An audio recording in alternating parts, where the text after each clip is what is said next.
Hello student, तो आप सभी जानते हैं कि आपका बोर्ड एग्जाम अब बहुत ही नजदीक आ चुका है। अब हमें एक अच्छी रणनीति की तहत पढ़ाई करने की आवश्यकता है। हिंदी का जो पेपर है 18 फरवरी से है, आपको पता भी होगा। अब पेपर में जो फिक्स्ड टॉपिक है, जो आपके हर बार पेपर में आते हैं, वो सब टॉपिक हम आपको करा रहे हैं। आज के इस वीडियो में हम आपको कराने वाले हैं मोस्ट इंपॉर्टेंट, हम निबंधों को बताने वाले हैं जो कंसिस्टेंट बोर्ड एग्जाम में पूछे जा रहे हैं। मैं बता दूं कि आज के इस वीडियो में हम 7 मोस्ट इंपॉर्टेंट हम निबंधों को बताएंगे, 7 इंपॉर्टेंट निबंध को बताएंगे जहां से आपके पेपर में आएंगे, यहीं से आएंगे जी। आपको इतनी बात पता होगा कि निबंध जो है ना वो कितने नंबर का, 9 नंबर का पूछा जाता है। 9 मार्क्स का ये हमारा केवल क्या आता है, निबंध आता है। तो अगर आपको निबंध तैयार करना है तो अभी भी मैं देखता हूं बहुत सारे स्टूडेंट कहते हैं, प्रीवियस मतलब पिछले जो वर्षों के पढ़े हुए स्टूडेंट हैं, उनका मैं अपने गांव में लड़के हैं उनसे भी जब पेपर दे के आते हैं पूछते हैं, ठीक है, तो वो हमसे बताते हैं कि सर हमने सब कुछ लिखा हुआ था, रिजल्ट टाइम पर हम पूछते हैं तो वो आप कहते हैं कि हमने पत्र अच्छे तरीके से लिखा था, पता नहीं नंबर कैसे कम आ गया, सब अच्छे लिखे थे। पर जानते दिक्कत क्या होती है, कैसे आपको निबंध लिखना है, कैसे आपको पत्र लिखना है, यही स्टूडेंटों को नहीं पता होता। और टॉपर जो स्टूडेंट होते हैं ना, टॉपर स्टूडेंट, उनको पता होता है कि किस प्रकार हमें निबंध को लिखना है जिससे कि हमें अपना 9 का 9 नंबर सही नंबर हमें मिल जाए। तो आज के इस वीडियो में हम ये भी सिखाएंगे कि कैसे आपको पत्र निबंध को लिखना है, ठीक है ना। अभी तक आपने हमारे जो पत्र लेखन वाली वीडियो नहीं देखे हैं तो उसको जरूर देख लीजिएगा, लिंक डिस्क्रिप्शन बॉक्स में है, या चैनल पे भी जाएंगे तो अभी हमने दोपहर में इसको कराया हुआ है, तो जरूर देख लीजिएगा, ठीक है। चलिए, तो 7 इंपॉर्टेंट हम कराने वाले हैं। तो चलिए, पहला हमारा आता है बेरोजगारी, कारण और निवारण। तो बेरोजगारी की समस्या, अब बेरोजगारी के लिए सबसे पहले आपको कुछ नहीं करना है, सबसे पहला आपको हेडिंग डालना है परिचय, ठीक है ना। परिचय आपको बताना है कि बेरोजगारी क्या है। तो हमने लिखा है कि भारत एक बड़ा देश है, यहाँ जनसंख्या बहुत अधिक है, काम की तलाश करने वाले लोग बढ़ते जा रहे हैं, लेकिन काम की जगह कम है, यही बेरोजगारी है। यह समस्या आज हमारे देश की सबसे बड़ी समस्या बन चुकी है। सबसे पहली बात, इतनी बात समझे। फिर आता है इसका कारण। अब आता है कि इसका कारण क्या है दोस्त, क्यों बेरोजगारी क्यों बढ़ती जा रही है। तो बेरोजगारी बढ़ने का मोस्टली ये 5 कारण है जिसको आपको जानना भी चाहिए, ठीक है। एक तो आप जानिएंगे कि पेपर में आपको लिखना है, दूसरा आप ये भी जानिए क्योंकि क्लास 12 के बाद आप नौकरी की अदर चीज़ों की तैयारी करेंगे तो आपको पता चलेगा बेरोजगारी दुनिया में, हम लोग को खासकर मोस्टली इंडिया में बहुत ज़्यादा है। तो ये किस कारण से बेरोजगारी है और इसका जिम्मेदार कौन है, ये भी जानना जरूरी है। तो पहला हमारा क्या है, पहला इसका कारण है तेजी, मतलब जनसंख्या तेजी से बढ़ रही है। जनसंख्या जो है ना वो ज्यादा तेजी से बढ़ रही है, जिससे लोग ज्यादा हो रहे हैं और क्या हो रहा है, जो नौकरियां हैं वो कम होती जा रही हैं। तो ये पहली कारण। दूसरा हमारा है शिक्षा प्रणाली रोजगार परक नहीं होना। मतलब यहाँ पे कह रहा है कि शिक्षा प्रणाली जो है ना वो रोजगार परक नहीं है, मतलब शिक्षा हमारे इंडिया में ऐसा नहीं है जिससे कि रोजगार मिल सके। ऐसा कुछ शिक्षा मतलब नहीं है कि उसमें बताया जाए कि बिजनेस कर लीजिए, लघु उद्योग, छोटे छोटे उद्योग कर लीजिए, ठीक है, आप खुद अपने अंडर 2 3 4 लड़कों को रखिए। तो ऐसा अपना इंडिया में नहीं है, ये कारण है। अगला आता है गांवों में लोग केवल खेती पर निर्भर रहते हैं। तो गांव में लोग जो होते हैं वो केवल खेती पर निर्भर रहते हैं, ये बेरोजगारी का कारण है। चौथा हमारा है कि शहर में उद्योग और कारखाने कम है, ये है। अंतिम हमारा आता है 5वां, मशीनों के कारण मजदूरों का काम घटता है। मशीनों के कारण जो मजदूरों का काम है वो घटता जा रहा है। तो ये सब क्या है, बेरोजगारी का क्या है, कारण है। मोस्टली जनसंख्या वृद्धि एक कारण है। तो जनसंख्या वृद्धि को कौन नियंत्रित कर सकता है? लोग अगर एजुकेट रहेंगे, शिक्षित रहेंगे ना, शिक्षित रहेंगे तो वो खुद ही जानेंगे कि ज्यादा हमें लड़के पैदा करना है या लड़कियां पैदा करना है या बच्चों पैदा करना ज्यादा जरूरी नहीं है, दो ही करें, उसका अच्छा पालन पोषण करें। तो शिक्षित करने का किसका कार्य है? सरकार का। सरकार शिक्षा पर ध्यान, रोज आप देखते ही हैं न्यूज में कि रोज सरकार शिक्षा पे बात कर ही रही है, आप तो जानते ही हैं। तो इसमें तो कहना है नहीं, शिक्षा, स्वास्थ्य, ये सब पर तो बात होता है, धर्म पर, जाति पर, हिंदू मुस्लिम पर, ठीक है, इस सभी तो बातें होती ही नहीं है, आपको तो पता होगा सब ना, जानते ही हैं। तो यही बातें हैं जी। अगला आता है दुष्परिणाम क्या है? जो बेरोजगारी बढ़ रही है इसका दुष्परिणाम क्या है? तो परिणाम यही है सर कि यहाँ पे लिखा गया इसके निम्नलिखित दुष्परिणाम है। पहला है गरीब और भूख फैलती है, गरीबी और भूख फैलती है। बेरोजगार युवा गलत रास्ते पर चलने लगते हैं। मतलब समझ रहे हैं, बेरोजगारी बढ़ेगी, पैसे की आवश्यकता होगी तो चोरी डकैती भी करने लगेंगे, ठीक है, क्योंकि रोजगार है नहीं, खाना कहीं से ना कहीं से चाहिए, तो वो गलत रास्ते की ओर जाने लगते हैं। अगला आता है समाज में अपराध और भ्रष्टाचार बढ़ता है। चौथा आता है देश की प्रगति रुक जाती है। तो ये दुष्परिणाम है। इसका समाधान है कैसे हम बेरोजगारी को कम कर सकते हैं? तो सबसे पहला है जनसंख्या पर नियंत्रण। समझ सकते हैं जनसंख्या पर नियंत्रण कैसे होगा जी? कि जब लोग शिक्षित होंगे तो हमेशा तो देश के प्रधानमंत्री जो भी हो, ठीक है, शिक्षा मंत्री, प्रधानमंत्री, मुख्यमंत्री, वो देखते हैं रेगुलर शिक्षा पे तो बात करते ही हैं। नहीं पता है क्या आपको? पता तो होगा ही। तो रेगुलर शिक्षा पे ही बात होती है, हिंदू मुस्लिम पर, जाति धर्म पे तो बात ही नहीं करते हैं। ये लोग शिक्षा पे बात करते हैं, इसीलिए तो इंडिया में बेरोजगारी अब कम हो रही है। कम क्या, खत्म हो गई है बेरोजगारी। बेरोजगारी कहाँ है? तो ये बातें हैं। तो पहला आप समझ ही गए होंगे। दूसरा आता है शिक्षा और रोजगार परक बनना। मतलब शिक्षा को उस लायक बनाना कि स्कूल में ही सिखाया जाए कि कैसे आप खुद अपना छोटा सा बिजनेस ऑन कर सकते हैं, कैसे मतलब वहां पे सब कुछ कैसे रोजगार मिलेगा, इन सभी चीजों पर सिखाया जाए। अगला आता है गांवों में छोटे छोटे उद्योग खोलना। अगला आता है कृषि में नई तकनीकियों का प्रयोग करना। और पांचवा आता है युवाओं को स्वरोजगार के लिए प्रेरित करना। तो ये हमारा है। अगला आता है निष्कर्ष में क्या लिखेंगे? बेरोजगारी दूर करना बहुत जरूरी है। जब हर व्यक्ति को काम मिलेगा तभी गरीबी और अपराध घटेगा। बेरोजगारी मिटाने पर भारत मजबूत और समृद्ध राष्ट्र बनेगा। तो ये आपको क्या करना है? ये सब आपको लिखना है जी, ये सब आपको लिखना है। तो ये आपको इतना सब लिखना है। पहले इसका स्क्रीनशॉट ले लीजिए, इसका भी ले लीजिए दोस्त। पहला तो हमारा निबंध कंप्लीट हुआ ना, ठीक है। अब हम आपको सिखाते हैं, देखिए सिस्टमैटिक लिखना। हमने आपसे कहा ना टॉपर किस प्रकार लिखते हैं, टॉपर इसी प्रकार लिखते हैं। जैसे देख लीजिए, जैसे कि ऐसे नहीं कि एक बार यहां से स्टार्ट किए पूरा ऐसे ही लिखते हुए चले गए।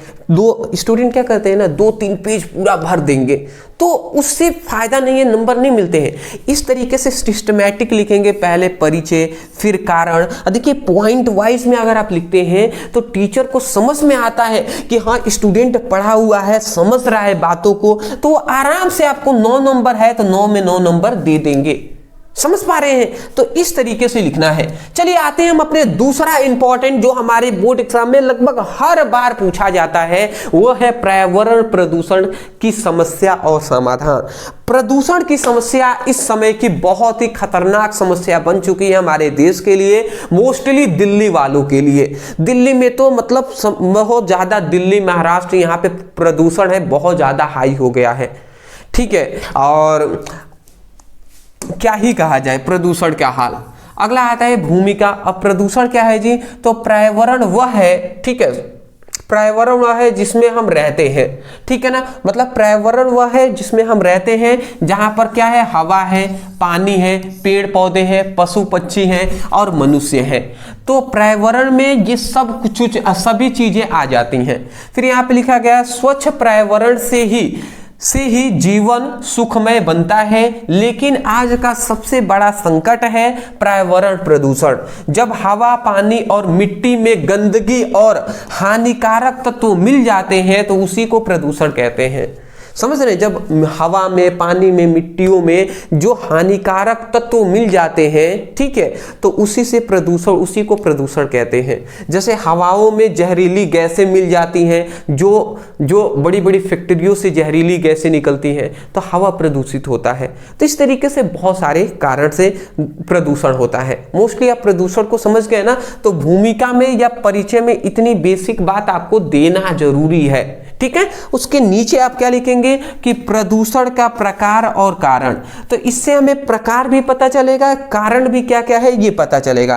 पहले तो प्रकार है वायु प्रदूषण। वायु प्रदूषण कैसे होता है? तो कारखानों का धुआं, गाड़ियों से निकलने वाली गैसें और जलती हुई प्लास्टिक, इन सभी से वायु प्रदूषित होता है। दूसरा है जल प्रदूषण। तो नदियों में कचरा, गंदा पानी और रासायनिक अपशिष्ट डालना। नदियों में क्या होता है? कचरा डाल दिया जाता है, फैक्ट्रियों से निकलने वाले कचरे, गंदा पानी डाल दिया जाता है, अपशिष्ट पदार्थ डाले जाते हैं, जिससे क्या होता है? जल प्रदूषण बढ़ता है।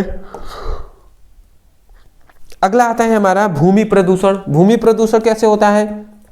पॉलीथीन, जो पॉलीथीन है, ठीक है, जो झिल्ली है, प्लास्टिक है और रासायनिक खाद है, इसका अत्यधिक जब प्रयोग करते हैं, जिससे कि भूमि हमारे क्या होती है? प्रदूषित होती है। फिर ध्वनि प्रदूषण भी एक है हमारा।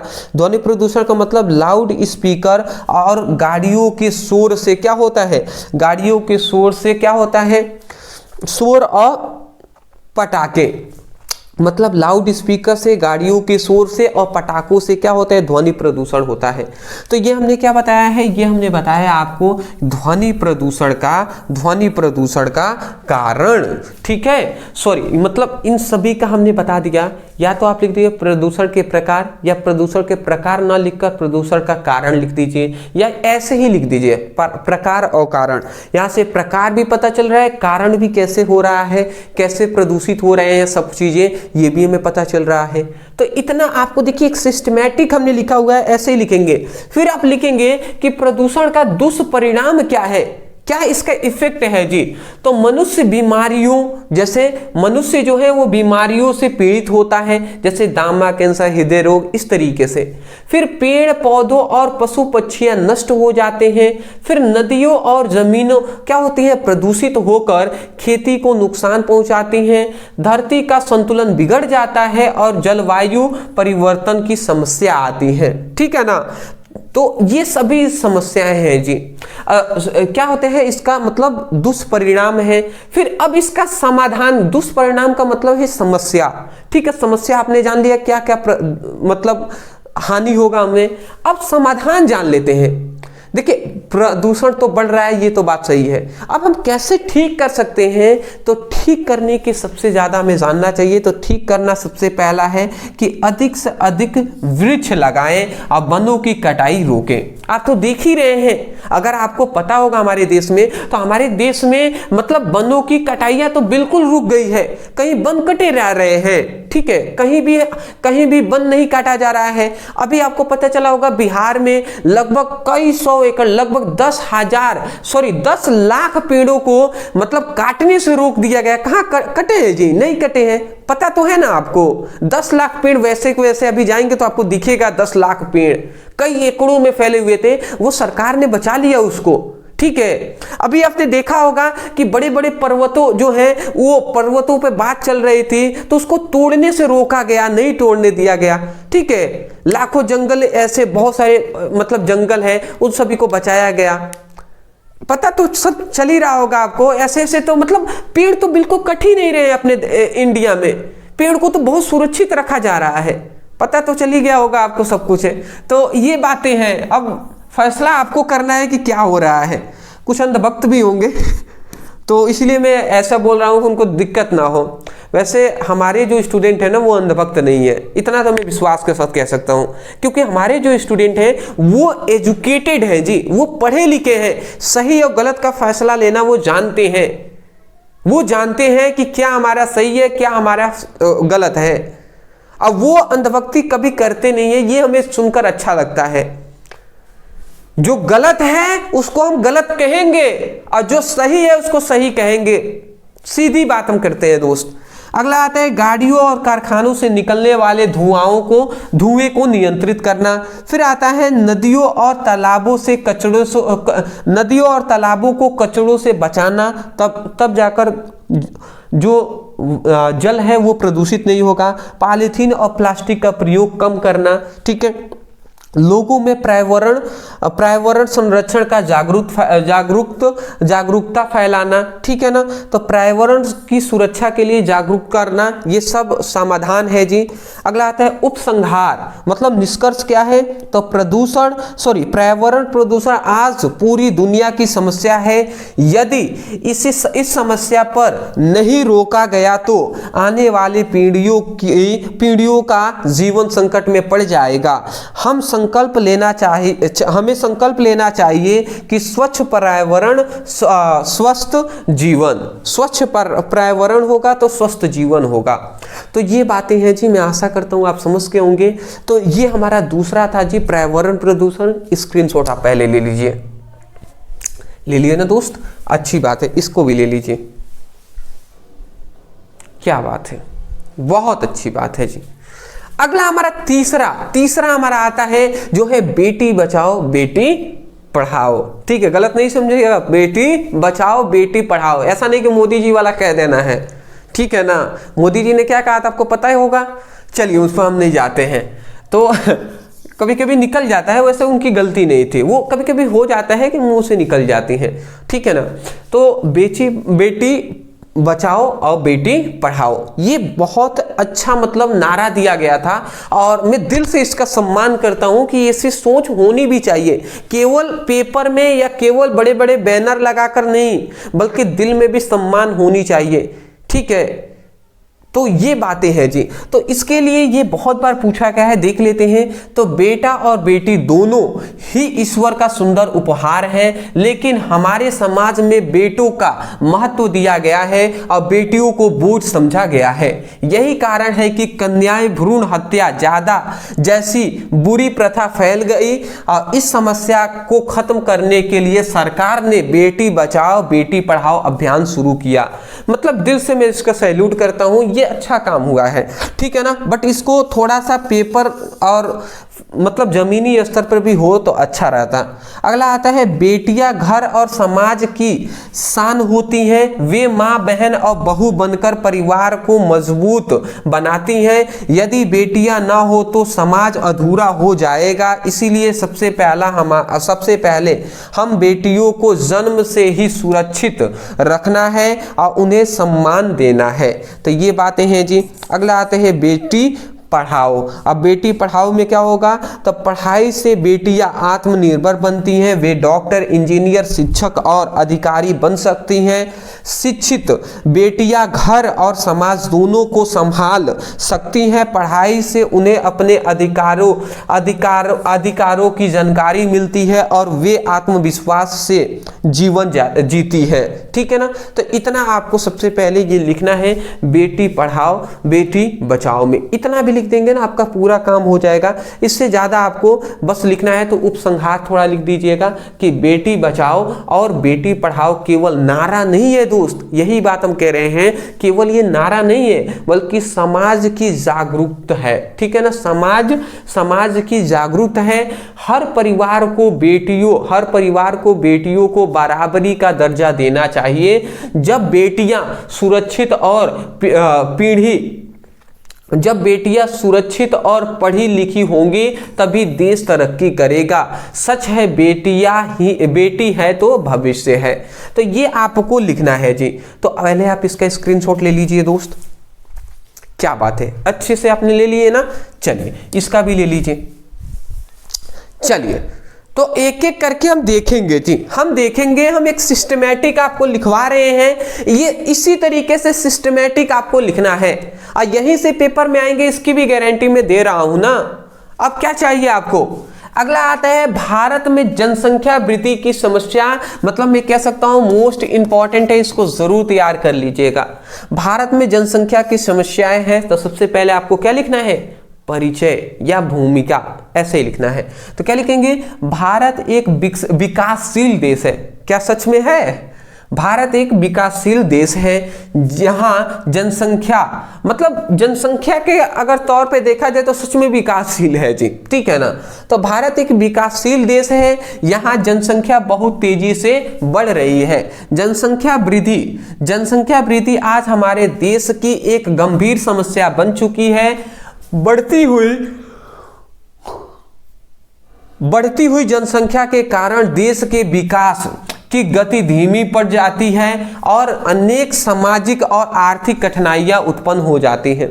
मतलब सीधी बात यहाँ पे बताया गया है कि हमारे देश में जनसंख्या बहुत तेजी से बढ़ रही है, जिसके कारण जिसके कारण देश का जो विकास होता है उसकी गति धीमी हो जाती है, ठीक है ना। और जिसके कारण जो हमारी सामाजिक और आर्थिक कठिनाइयां वो हो जाती हैं, उत्पन्न होने लगती हैं, ठीक है, मतलब प्रॉब्लम आने लगती है, ठीक है। तो ये बातें कहा गया है ना कि 100 बेकार लड़कों को रखने से अच्छा, मतलब 100 जो है वो अच्छे तरीके से ना पढ़े लिखे नहीं है, उनको कुछ नहीं आता है, तो ऐसे आदमी को रखने से अच्छा है कि 10 पढ़े लिखे और अच्छे इंसान को रख लिया जाए।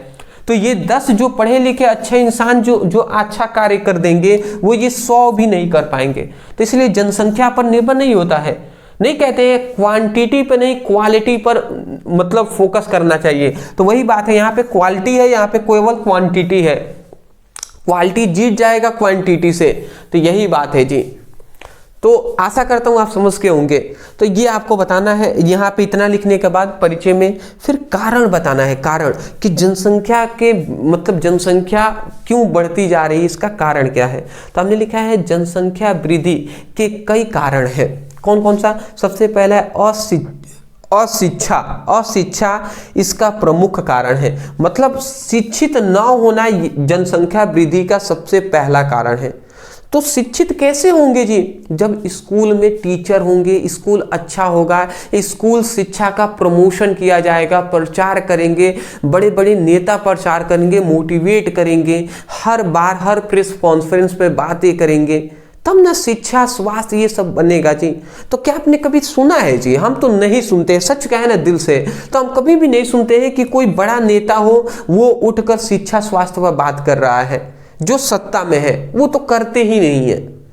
तो ये तो बातें हमने देखा हुआ है। अगला यहाँ पे लिखा गया है लोगों को परिवार नियोजन की सही जानकारी नहीं होती। मतलब एक और चीज है कि लोग जो है ना, अगर पढ़े लिखे जो नहीं है, उनको परिवार नियोजन की जानकारी नहीं होती। परिवार नियोजन का मतलब होता है, सीधी बात करें तो आप क्लास 12th में आ गए हैं, सब जानना जरूरी है। परिवार नियोजन का मतलब होता है नसबंदी, ठीक है। तो वो नसबंदी महिला या पुरुष कोई भी करा सकते हैं, ठीक है। तो ये जो चीजें हैं, इसके वजह से मतलब हम ये कह सकते हैं मतलब एक लिमिट समय तक लड़के होते हैं, नसबंदी होने के बाद मतलब लड़के नहीं होते हैं या लड़कियां नहीं होती हैं, ठीक है ना। मतलब बच्चे पैदा करने की क्षमता तो हो सकती है, बट मतलब हो नहीं सकते कुल मिलाकर। अब इसके बारे में बायोलॉजी के जो स्टूडेंट हैं वो ज़्यादा बताएंगे, हम लोग हैं मैथ वाले, तो कहाँ से बता पाएंगे। चलिए, उसके बाद यहाँ पे आता है कि कम उम्र में विवाह, ठीक है, कम उम्र में विवाह और पुत्र प्राप्ति की इच्छा भी जनसंख्या बढ़ाने का कारण है। ये देखिए, एक है क्या है, कम उम्र में विवाह हो जा रहा है, ठीक है, ये भी कारण है। कम उम्र में विवाह होगा तो पढ़े लिखे ज्यादा होंगे नहीं, उनको कुछ पता नहीं होगा, तो इसके कारण भी जनसंख्या बढ़ती है। दूसरी बात यहाँ पे कहा गया, पुत्र प्राप्ति की इच्छाएं भी जनसंख्या बढ़ाने का कारण है। मतलब मान लेते हैं कोई व्यक्ति है, उनकी 2 लड़कियां हुई, फिर 3 लड़कियां हो गई, फिर 4 लड़कियां। अब वो सोच रहे हैं कि इस बार अब लड़का हो जाएगा, तो फिर 5वीं फिर लड़की हो गई, फिर इस बार हो जाएगा, फिर 6ठी भी लड़की हो गई। तो इस तरीके से वो बढ़ती जाती है। तो पुत्र की प्राप्ति की इच्छा के कारण भी कभी कभी जनसंख्या बढ़ती जा रही है, तो ये भी कारण है। इसके अलावा जागरूकता की कमी और परंपरागत सोच भी इस समस्या को बढ़ाती है। परंपरागत जो सोच है इस समस्या को बढ़ाती है जी। तो ये हमारा क्या है, ये हमारा परिचय है, फिर कारण हमने बता दिया। अब आते हैं इसका दुष्परिणाम। इसका दुष्परिणाम क्या है जनसंख्या वृद्धि का? तो हमने लिखा है कि अधिक जनसंख्या के कारण बेरोजगारी और गरीबी बढ़ती है, सभी लोगों का प्राप्त भोजन, वस्त्र और आवास उपलब्ध कराना कठिन हो जाता है, शिक्षा और स्वास्थ्य सुविधाओं पर भी दबाव बढ़ता है, प्राकृतिक संसाधनों का अत्यधिक उपयोग होता है और जिससे पर्यावरण प्रदूषण और जल संकट जैसी समस्याएं उत्पन्न होती हैं। तो ये उसका दुष्परिणाम है जी। ठीक है, इसको पढ़ेंगे अच्छे, सब समझ में तो आ ही रहा है ना, हिंदी में है जी, क्या ही हम इसमें समझाएं। निवारण क्या है, कैसे हम जनसंख्या वृद्धि को कंट्रोल कर सकते हैं, समाधान क्या है? तो समाधान यही है कि इस समस्या का समाधान के लिए शिक्षा का प्रसार आवश्यक है। शिक्षा का जो शिक्षा है, एजुकेशन है, उसका प्रसार मतलब उसका बढ़ाना आवश्यक है। लोगों को परिवार नियोजन के प्रति जागरूक करना चाहिए और सरकार को जागरूकता अभियान चलाना चाहिए। तो ये है जी। अगला आता है निष्कर्ष। अब इसका निष्कर्ष क्या है? तो जनसंख्या वृद्धि देश की प्रगति में बाधा है।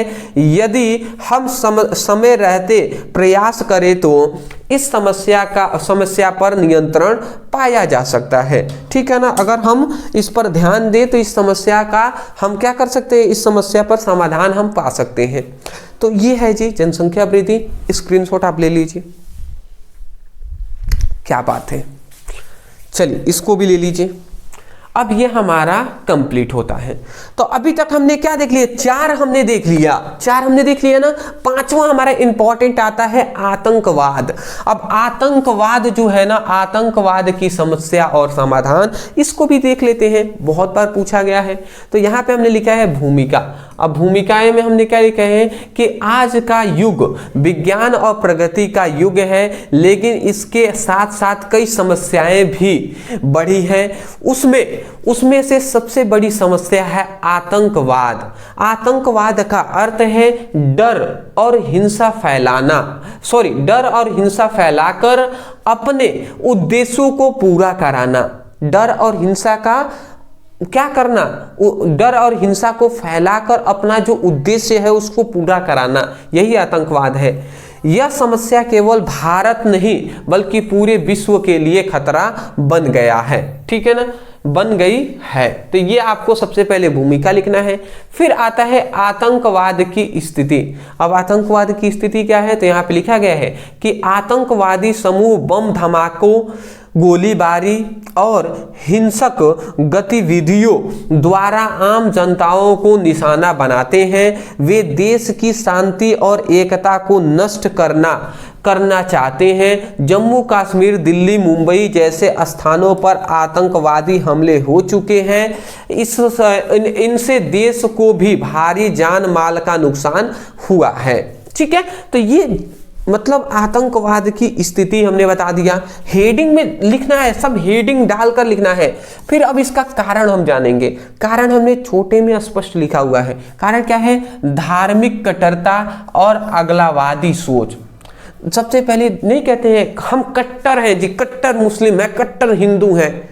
ये कट्टरवाद ना बहुत बड़ा दुश्मन है, सच कह रहे हैं, समझे? ये देख लीजिए, लिखा गया है यहाँ पे धार्मिक कट्टरता नहीं होनी चाहिए दोस्त, कि हम मतलब कट्टर सनातनी है, कट्टर हम मुस्लिम है, कट्टर हम मतलब इस तरीके की जो चीजें हैं ना, हम हिंदू मुस्लिम सभी से हाथ जोड़कर निवेदन हम कर रहे हैं आप सभी से। ये कट्टरवाद सुनिए ना तो वो यानी पागल है, वो सीधा पागल उसको घोषित कीजिए, चाहे कितना भी बड़ा पद पर क्यों ना हो, वो पागल ही है। कट्टरवाद अलग है। हम जिस देश में रहते हैं यहाँ पे हिंदू भी है, यहाँ पे मुस्लिम भी है, सिख भी है, ईसाई भी है। अगर हमारे देश में शांति का माहौल चाहिए, आतंकवाद को बढ़ावा नहीं देना है, शांति सुकून से जीवन यापन करना है, तो हमें भाईचारा अपनाना है। समझ रहे हैं? भाईचारा, हिंदू मुस्लिम ये सब चीजें नहीं होनी चाहिए। हिंदू जो है वो मुस्लिम का रिस्पेक्ट करे, उनके धर्म का रिस्पेक्ट करे। मुस्लिमों से मैं कहना चाहूंगा सभी मुस्लिम हिंदू धर्म के हर चीजों से रिस्पेक्ट करें कि हाँ उनकी आस्था है तो उनकी आस्था ये है। ठीक है, तो ये चीजें होनी चाहिए दोस्त। आशा करता हूं आप समझ के होंगे, और जिनको मेरी बातों से बुरा लग रहा होगा ना, मैं उनसे भी हाथ जोड़कर निवेदन करूंगा, मैं माफी चाहूंगा। अब मैं क्या ही कर सकता हूं, मेरा काम है सच बोलना, मैं सच बोलूंगा। अगर गलत लगे तो आप जो करना चाहें, जैसे कि आप डिसलाइक करना चाहें या गलत कमेंट में कुछ करना चाहें या अनसब्सक्राइब करना चाहें, तो वो तो आप जानते हैं आप कर ही सकते हैं, उसमें तो मैं रोक नहीं सकता। बट हाँ, जो सही है दोस्त, मैं वही आपको बता रहा हूँ। अगला आता है बेरोजगारी बढ़ती है और अशिक्षा होता है, पड़ोसी देशों द्वारा समर्थन। दूसरा आता है राजनीति में स्वार्थ और भ्रष्टाचार।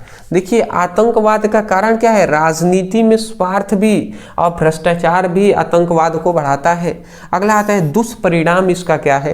तो आता है दुष्परिणाम क्या है? निर्दोष लोगों की जान जाती है, निर्दोष जो लोग हैं उसकी जान जाती है, समाज में भय और असुरक्षा फैलती है और देश की प्रगति रुक जाती है। ये सब है जी। अगला हमारा आता है समाधान। अगला हमारा आता है समाधान क्या है? तो आतंकवादियों को कड़ी सजा देना। दूसरा आता है सीमा सुरक्षा को मजबूत करना। अगला आता है युवाओं को शिक्षा और रोजगार देना और समाज में भाईचारा और एकता को बढ़ावा देना। तो ये सभी क्या है? ये सभी समाधान है जी आतंकवाद को कंट्रोल करने का। मैं आशा करता हूं समझ के होंगे। पहले आप इसका स्क्रीनशॉट ले लीजिए, चलिए इसका भी ले लीजिए। अच्छी बात है दोस्त, अच्छी बात है। उसके बाद अगर आप चाहें तो थोड़ा सा उपसंहार भी लिख लीजिएगा कि आतंकवाद मानवता के लिए सबसे बड़ी खतरा है, इसे समाप्त करना बहुत आवश्यक है। यदि शिक्षा, एकता और मजबूत शासन होगा तो आतंकवाद को हराया जा सकता है। शांति ही सच्चा रास्ता है, ठीक है ना?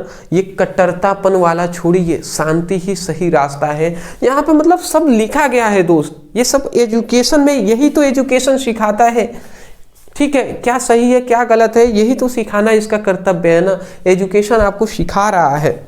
अगला हमारा आता है छठा, जो है विज्ञान वरदान या अभिशाप। में कहूँगा इसको जरूर तैयार कर लीजिएगा।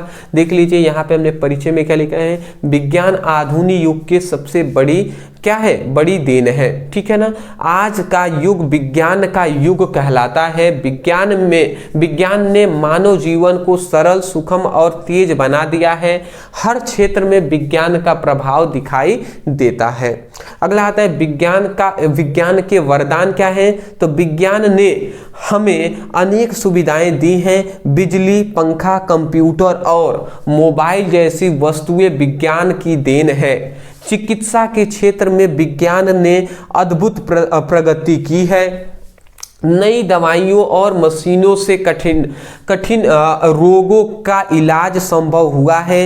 यातायात के साधन जैसे रेल, बम और हवाई जहाज ने दूरी को कम कर दिया है। और शिक्षा और समाचार के क्षेत्र में भी विज्ञान ने क्रांति ला दी है। तो ये है जी इतना विज्ञान का सबसे पहले परिचय जाना, फिर विज्ञान के वरदान हमने जाने, फिर अब हम जानेंगे विज्ञान का अभिशाप। अभिशाप क्या है? विज्ञान के कुछ दुष्परिणाम भी हैं। परमाणु बम और अन्य घातक हथियार मानवता के लिए खतरा है। प्रदूषण और पर्यावरण की समस्या भी विज्ञान के गलत उपयोगों के कारण क्या होती है? बढ़ती है। मोबाइल और कंप्यूटर का अधिक उपयोग स्वास्थ्य के लिए हानिकारक हो सकता है। ये भी याद रखिएगा कि मोबाइल और कंप्यूटर का अधिक उपयोग से स्वास्थ्य के लिए हानिकारक हो सकता है। फिर निष्कर्ष क्या है? विज्ञान वरदान है या अभिशाप? इसका निष्कर्ष क्या है? तो विज्ञान स्वयं ना तो वरदान है और ना ही अभिशाप है। उसका सही उपयोग उसे वरदान बनाता है और उसका गलत उपयोग उसका अभिशाप भी बनाता है। इसलिए हम विज्ञान का उपयोग समझदारी से करना चाहिए। इसलिए विज्ञान का जो उपयोग है ना वो समझदारी से करना चाहिए। जैसे कि मोबाइल है, अब मोबाइल है ना, तो मोबाइल क्या है, मोबाइल एक वरदान है विज्ञान की तरफ से। अब ये मोबाइल ही बहुत सारे लोग के लिए अभिशाप भी है।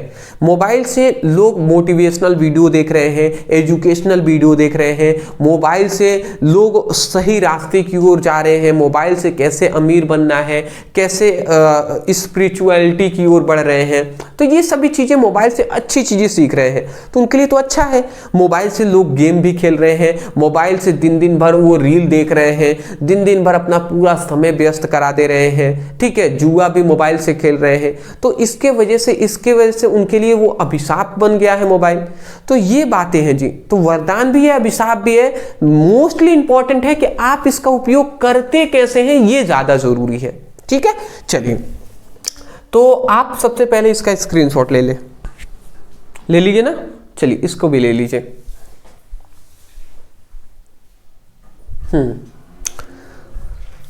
अगला हमारा आता है, इससे पहले मैं बता दूं कि देखिए, आपको नहीं पता होगा तो मैं आपको बताना चाहूंगा, जो हमारे स्टूडेंट अभी तक इस वीडियो को यहां तक देख रहे हैं उन्हीं के लिए मैं बता दूं, बहुविकल्पीय प्रश्न, महत्वपूर्ण गद्यांश, पद्यांश, कहानी, जीवन परिचय, खंड काव्य, संस्कृत पद्यांश, श्लोक, गद्यांश, रस, छंद, अलंकार, पत्र लेखन, निबंध, ये सब लगभग ये सब 10 नंबर, 10 नंबर, 5, 10, 7 नंबर, 6 9 नंबर, इस तरीके से ये सब आपको मतलब नंबर से पूछे जाते हैं।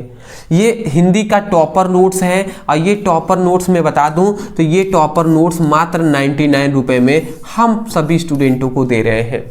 तो अगर आप यूपी बोर्ड से हैं और अगर आपको आपकी हिंदी का टॉपर नोट चाहिए तो इसको जरूर लेंगे। दूसरी बात मैं बता दूं कि अगर आप फिजिक्स, केमिस्ट्री और हिंदी तीनों का टॉपर नोट्स लेते हैं तो 300 का जो नोट्स है इसमें 50 का डिस्काउंट दिया जाएगा।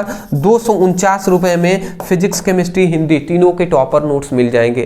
तो मेरा एक छोटा सा सजेशन रहेगा कि समय अभी भी बहुत ही कम है, पर अभी भी समय है कि इस टॉपर नोट्स से आप एक सही गाइडेंस से आप दिन रात एक करके 2 दिन पढ़ाई कर लेंगे तो आपकी एक अच्छा नंबर आप ला सकते हैं हिंदी में भी, और आगे जो फिजिक्स केमिस्ट्री का पेपर होने वाला है उसमें भी। तो इस टॉपर नोट्स को जरूर लीजिएगा। नीचे व्हाट्सएप नंबर है, इस नंबर पे मैसेज करेंगे, वहां पे कहेंगे सर हमें फिजिक्स केमिस्ट्री का टॉपर नोट्स चाहिए, फिजिक्स केमिस्ट्री हिंदी का, स्कैनर दिया जाएगा, पेमेंट कर दीजिएगा, तुरंत आपके व्हाट्सएप पर पीडीएफ नोट्स सेंड कर दिए जाएंगे। आशा करता हूं समझ के होंगे। अगला है हमारा वृक्षरोपण का महत्व।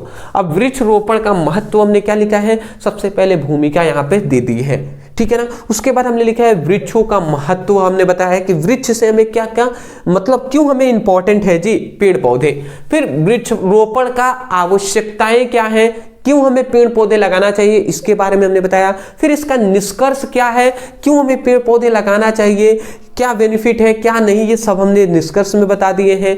नारा क्या है, वृक्ष लगाओ जीवन बचाओ, तो ये हमने एक नारा भी दे दिए हैं। तो ये आपको लिखना है, पढ़ के सुनाने से अच्छा स्क्रीनशॉट लीजिए और नोट डाउन कर लीजिए, ठीक है ना। चलिए नेक्स्ट इसका भी ले लीजिए। चलिए दोस्त, तो मैं आशा करता हूं कि आपको सबसे पहले तो ये आपको कंप्लीट हो गया होगा हमारा महत्वपूर्ण निबंध। तो इन सभी निबंधों को आप तैयार कर लीजिएगा, ठीक है ना। अदरवाइज मुझे पूरा विश्वास है इससे बाहर आपको नहीं मिलेंगे। और अब आपके हम कुछ और टॉपिक है जो बच गए हैं